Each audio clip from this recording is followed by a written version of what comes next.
Welcome to the Saratoga Hospital Total Joint Replacement class. My name is Jessica. I will be teaching your class today. I am one of the clinical coordinators on the orthopedic unit at Saratoga Hospital. The objectives of the class are we want to help you prepare your body and mind. Because you are having surgery with us, we want you to be as prepared as possible for surgery. We want to discuss ways to prepare your home environment and clarify any expectations you might have. We want to increase the success of your surgery with appropriate preparation. Therefore, this class will help you know what to expect while at Saratoga Hospital. And we want to ease anxiety by answering your questions. Studies show that the more you know before joint surgery replacement, the better your outcome will be after surgery. We want you to know what to expect when you come into the hospital. The first area you'll go to is the pre-op area. That is the area where they get you ready for surgery. They'll have you change into a hospital gown, start an IV, and give you medications to help prepare you for surgery. The surgery itself usually takes about an hour to an hour and a half. Every surgeon is different, but that's the common time frame. Then you will go to the recovery room. In that area, they're monitoring your vital signs to make sure they're stable, monitoring how you're doing waking from anesthesia, how you're doing moving your legs and feeling your legs, and they will give you medication if needed to control pain in that area. So depending on how you're doing can depend on how long you're in that area. So that area is a little more unpredictable with the time frame. Most people do have fluids running after surgery. If you're staying overnight, those fluids will infuse until the labs are checked in the following morning, and we make sure that you're tolerating breakfast and urinating well. Another common question we get is, will I have a Foley catheter after surgery? They're not used all the time anymore. Most people, we have no Foley catheter in and people are urinating on their own. If you do have a Foley catheter, it's usually taken out as soon as possible. The other thing people want to know is, where do you go after the recovery room? You will either go to D3, which is the orthopedic unit, if the plan is to stay overnight. If the plan is to go home, then you could either go to D3, the orthopedic unit, or to the phase 2, which is known as the fast track area, and be discharged home from there. If you're interested in visitors, you can see the current visitor policy on the Saratoga Hospital website. One thing that patients always want to know is, what should they bring with them to the hospital, or what not to bring. The hospital provides items that you need every day, such as toothbrush, toothpaste, your items for bathing. A couple things that we do not provide is lip balm and deodorant. So if you want either of those things, make sure you bring those with you. Some people, even though we do provide the toothbrush and toothpaste, find their own more enjoyable, so you're more than welcome to bring that if you want to. We do recommend bringing with you loose fitting clothes. So elastic waistbands are great after surgery, and if you think you're staying overnight, sometimes people like to have pajamas or a nightgown, sometimes a robe, but definitely elastic waistband clothes are the most comfortable after surgery. As far as footwear, you want something supportive. So usually sneakers are the best. That's what physical therapy likes the best. However, some patients do like to bring slippers for at night if they're staying overnight. Just make sure anything you bring is a supportive shoe with a non-skid bottom. So for example, do not bring flip-flops. The hospital does provide meals, breakfast, lunch, and dinner, and snacks are available for in between. We recommend having a snack with your pain medication, because having a snack with the pain medicine can decrease the risk of getting nauseous. So we do have crackers and other snacks available on the unit, and you're more than welcome to have your own snack if you want it. We do have a refrigerator on the floor, so if you have something that needs to be refrigerated, you can just let us know. As far as entertainment, we have a TV in every room that comes with cable, and we also have a phone in every room. However, most people these days do bring their own cell phone, and it is okay to use a cell phone in the hospital. Some people do like to bring reading devices or books and magazines, something to distract themselves after surgery. Just remember, when you're packing, pack lightly, only one bag, it's not a long stay, and you are responsible for keeping track of your own valuables. If there is something you do not want to lose, send it home, or we do have a safe and security available for your use. There is Wi-Fi in the hospital, so if you have any devices that require Wi-Fi, we do have that available. Any items that you bring, please make sure you do not leave them on your meal tray or have them in your linen. That is how items end up getting lost. And then on discharge, make sure you unplug any cords you have in the room, such as a cell phone or a reading device. If you have an advance directive, such as a healthcare proxy or a living will, that is something we want you to bring with you. If you have any medications that you take at home, we want a list of your medications, but we usually do not want you to bring the medications into the hospital with you.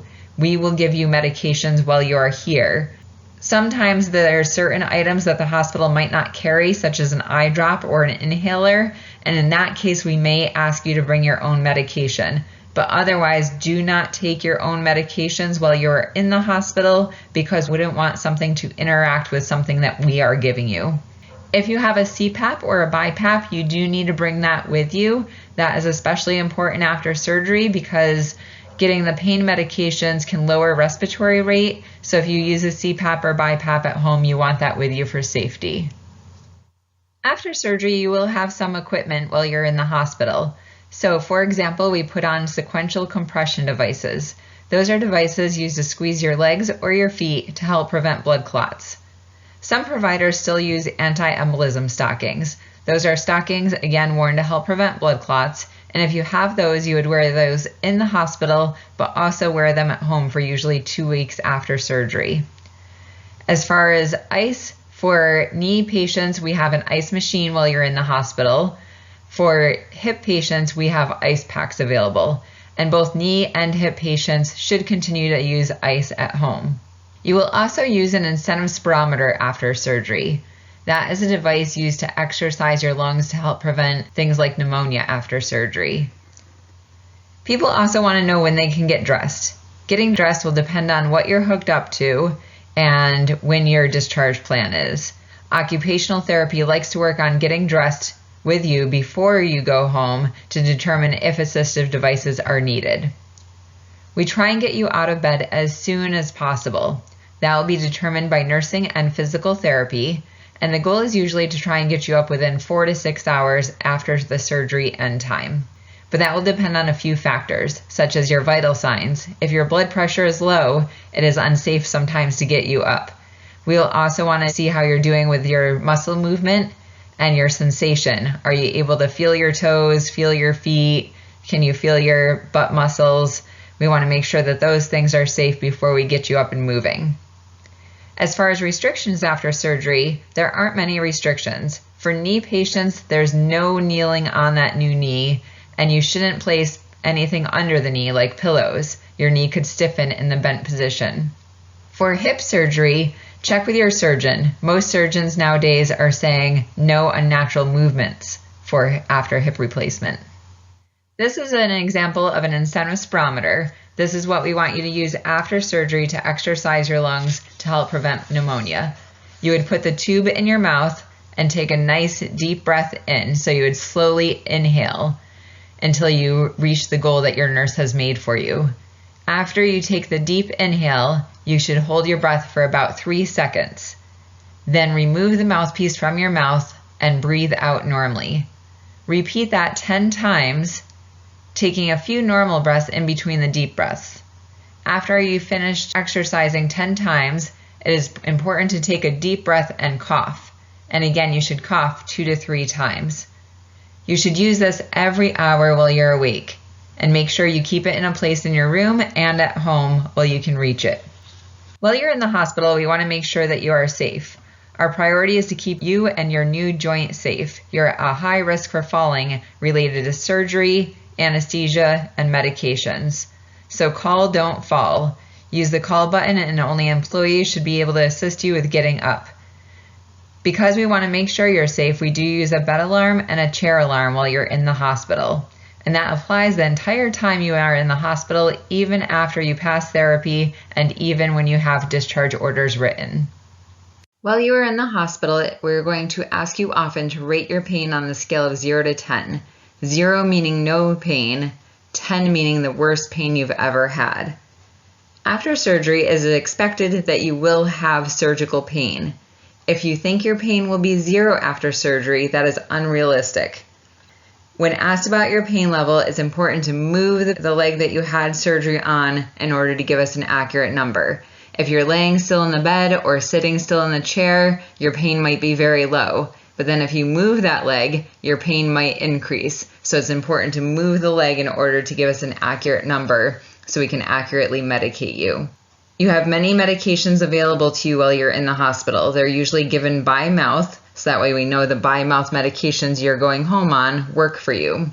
We use multimodal pain management, meaning a variety of things to help with the pain. So sometimes, depending on your doctor's orders and your health history, we use things like anti-inflammatories, pain medicine like Tylenol and narcotics, ice, and elevation.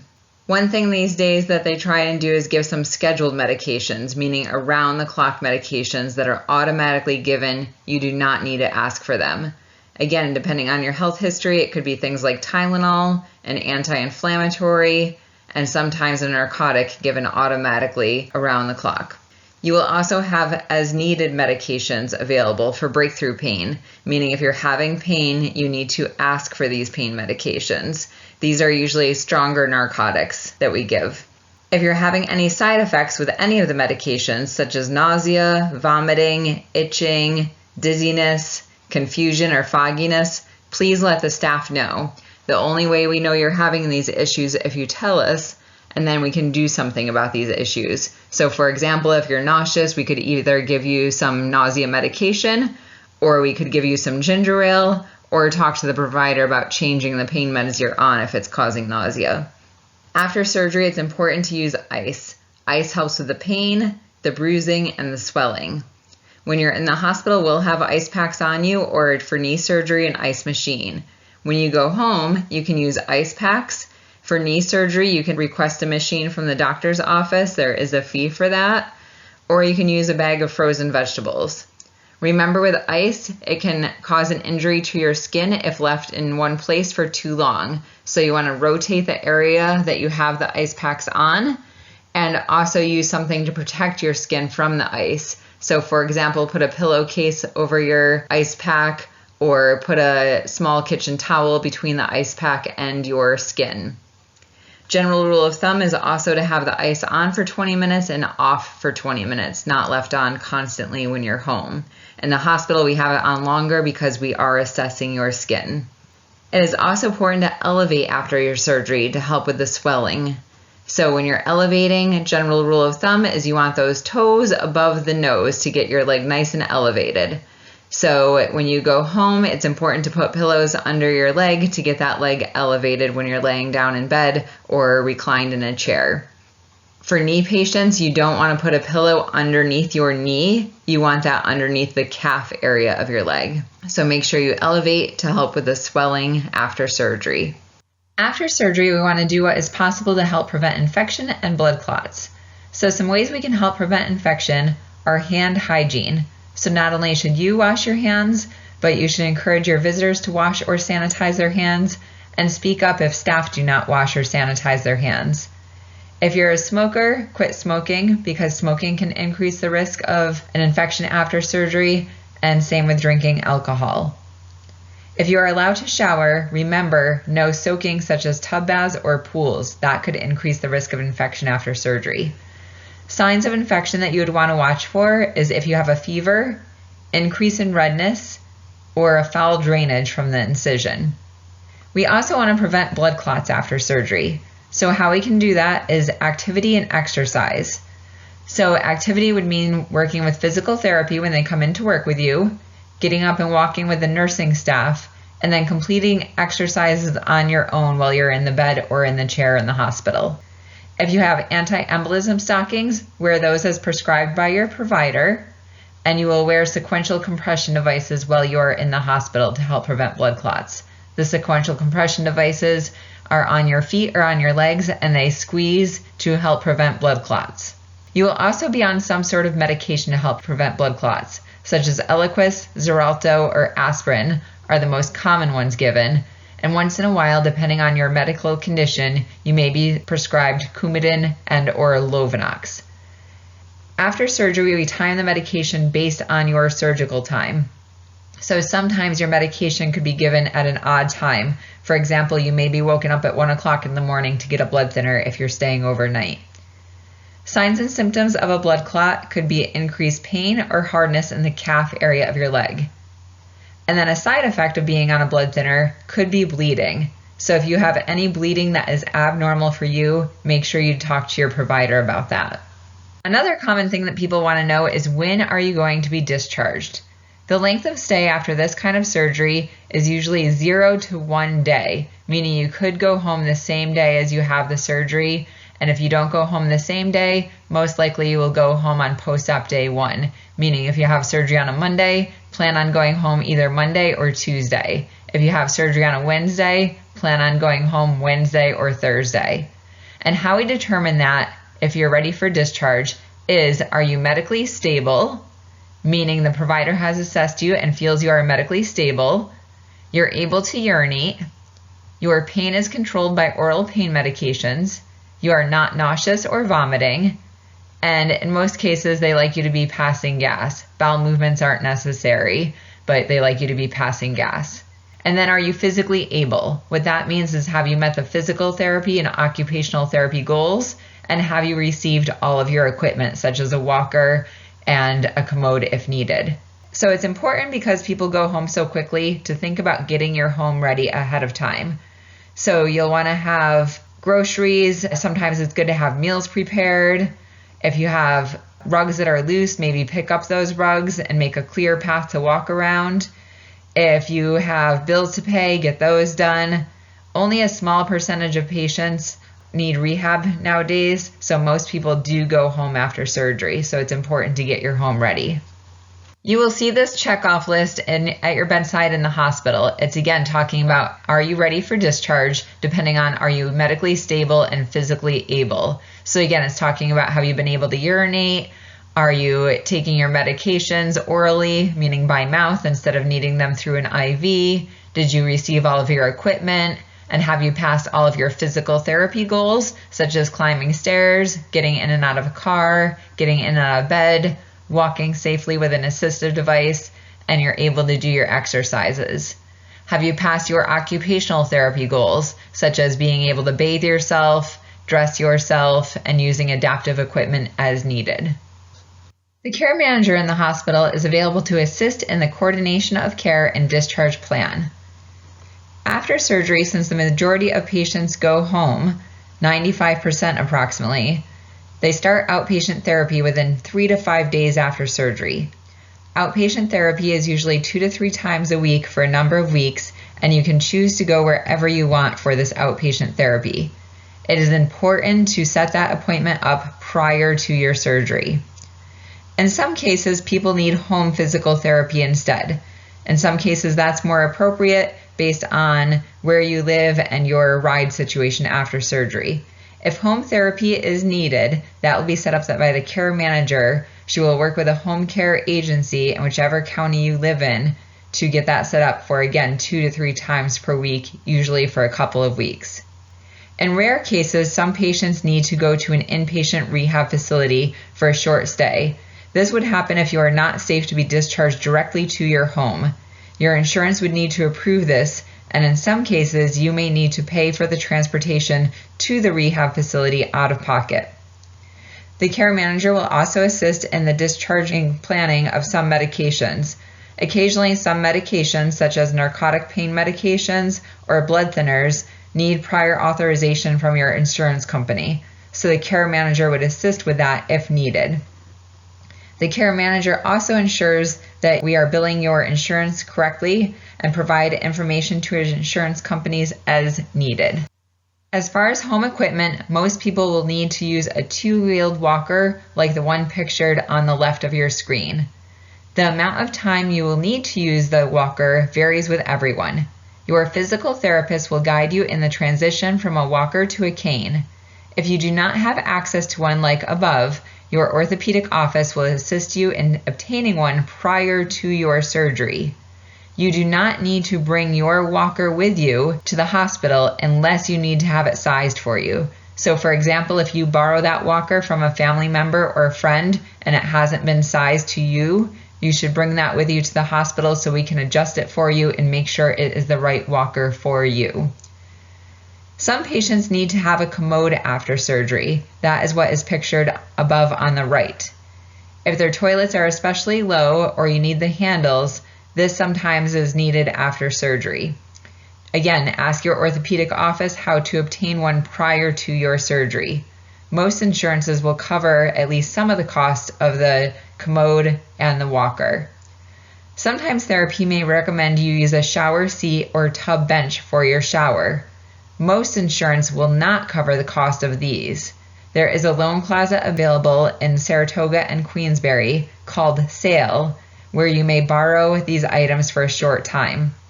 The care manager has a resource guide if you need the number for Sale. Prior to surgery, it's important to think about nutrition. At the hospital, we give you Ensure pre-surgery clear carbohydrate drink. It has been prescribed to you at no charge to help with hydration status, decrease the incidence of post-op nausea, and stabilize your blood glucose during your surgery. Please drink 2 of the bottles the night before your surgery and 1 the morning of before you leave your house. You will be asked if you drank the drinks upon check-in. If you have diabetes, you will not be given the clear carbohydrate drink supplements, and instead you will be asked to drink water up until you leave your home the day of surgery. Everyone may drink water up until 3 hours prior to your surgical procedure to help with hydration status. All patients' nutrition status will be assessed at the orthopedic office. If you have had recent weight loss or a decrease in food intake or a poor appetite, the office may recommend that you see a registered dietitian to improve your nutrition status before surgery. Protein is important after surgery to help with tissue repair and to maintain lean muscle. Good sources of protein are lean meats, poultry, fish, eggs, milk and milk products such as cheese, yogurt, and cottage cheese, beans and legumes such as black beans, refried beans, lentils, peanuts and peanut butter, and nuts, almonds, walnuts, and pistachios, soy products such as edamame, tofu, soy milk, and soy yogurt, and whole grains such as rolled oats, quinoa, and whole wheat pasta. Hydration and fiber is important after surgery to help maintain regularity. Some of the pain medications commonly contribute to constipation because they slow movement through the GI tract. Aim for at least 48 to 64 fluid ounces, also known as 6 to 8 cups of fluid a day or more. Slowly increase fiber in the diet. Most people benefit from 25 to 35 grams of fiber a day. Some people may wish to incorporate a fiber supplement, such as Metamucil, Benefiber, or Citracel. Keep in mind that as you increase fiber in your diet, you will likely need to increase fluid consumption. Sometimes bowel medications can be helpful while healing from surgery. Physical activity is also recommended to help stimulate the GI tract, as discussed with your physical therapist. Iron helps recovery after surgery due to potential blood loss that you have in surgery. So sometimes fortified cereals such as Total are good. Leafy green vegetables such as kale, spinach, and collard greens. However, if you are on Coumadin, you need to watch out for the leafy green vegetables because those are high in vitamin K and it can have an interaction with Coumadin. Beans have iron, whole grains, turkey, chicken, fish, and lean red meats, and vitamin C helps your body with iron absorption. It's important to consider meal preparation prior to surgery, making sure you have things in your house that are easy to fix like soups, pre-made casseroles, chilies that can easily be frozen and then cooked after surgery. Frozen fruits and vegetables are good. And then snacks that require very little preparation, like sandwiches, yogurt or cottage cheese, instant oatmeals, or cold cereals. You might want to think about small, frequent meals because it's common to have a poor appetite and sometimes nausea after surgery. Consider eating a small snack-sized meal every 3 to 4 hours. Again, something like yogurt with granola or toast with peanut butter, cheese and fruit, things like that. And if you're nauseous while in the hospital, make sure you tell the staff because then we can look into getting you anti-nausea medications. If needed, sometimes nutrition supplements can be helpful when you're eating poorly. They're not always necessary, but if you feel like you need the increase in protein, focus on good sources from food first. And then if you feel like you need the additional nutritional supplement, you could consider sipping on something like Boost or Ensure or Carnation Instant Breakfast between meals so that you can focus on your food during meal times. We will now discuss the therapy department's role in your recovery after surgery. Discuss what you need to do to prepare yourself prior to surgery, what the day of surgery expectations and discharge plan are, and your post-hospital recovery. With the therapy department, pre-operative preparation is key. You should get a book prior to surgery. It's important to read that book and bring it with you to the hospital, and also perform the exercises for therapy 1 to 2 times a day prior to surgery. Do not perform an exercise if it gives you severe pain, but otherwise it's important to do those exercises 1 to 2 times a day in order to prepare your body for surgery. It's important to make a plan and come prepared. Being prepared helps reduce anxiety. Consistency is going to be the key to success. You get out of it what you put into it. Your therapist at the hospital will instruct you in the proper exercise to enhance your recovery after surgery.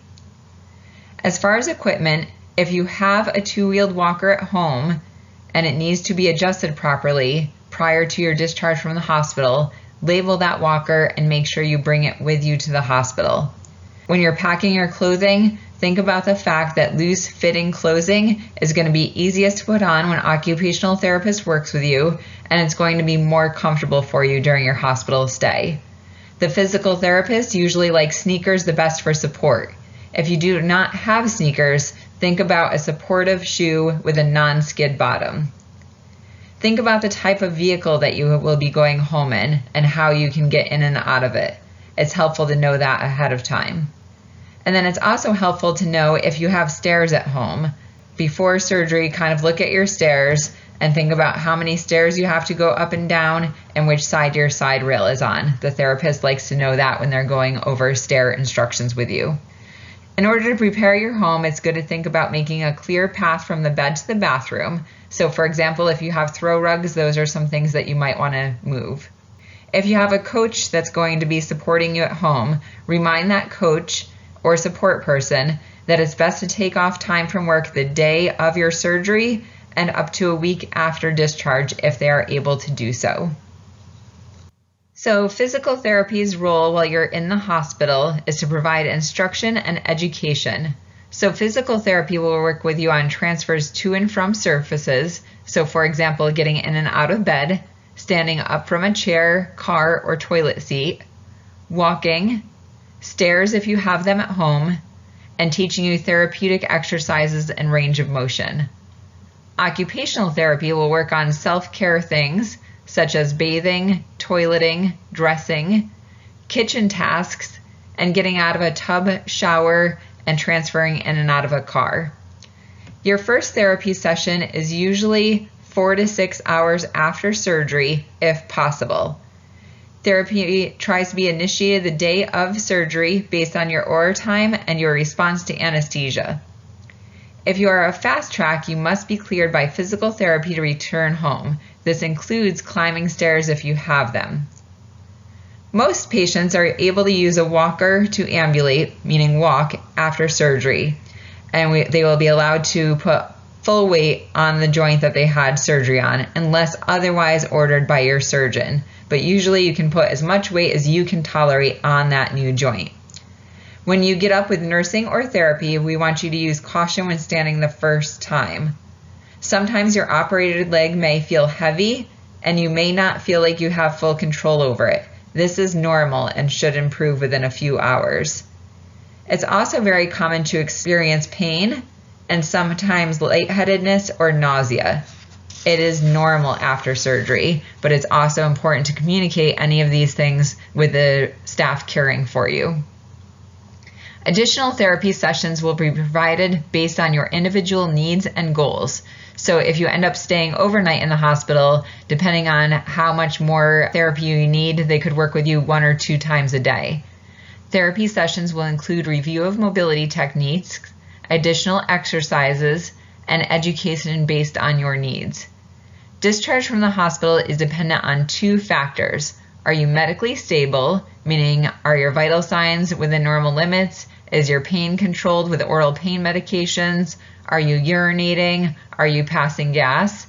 And then are you physically able? So did you meet your therapy, mobility, and activity goals, such as walking, climbing stairs, getting in and out of a car? It's good to have support at home. Make a plan with whoever will be supporting with you and come prepared at the hospital, and that will help reduce your anxiety. If you have a support person that is going to participate in a therapy session, please let a staff member know so that we can arrange that ahead of time. As far as your post-hospital recovery, it's important to remember that consistency is the key to optimize recovery. So make sure you continue doing your exercises at home along with having physical therapy, whether your physical therapy session is going to an outpatient physical therapist or having a physical therapist come into your home. Make sure you do the exercises in between. Manage pain and control swelling by using ice, elevating, and doing your exercises. Have your coach remind you to do those exercises.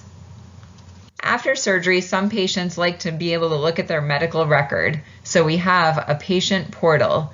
If you joined the hospital patient portal after you leave the hospital, you could view some of your medical records online, such as laboratory results, medications, your discharge instructions, and some of the provider's dictated reports. If you would like to enroll in the patient portal, make sure you call the patient portal hotline, or we can give you a form to fill out when you're here in the hospital. Thank you for attending the Total Joint Replacement class. We will see you soon for your surgery. Have a great day.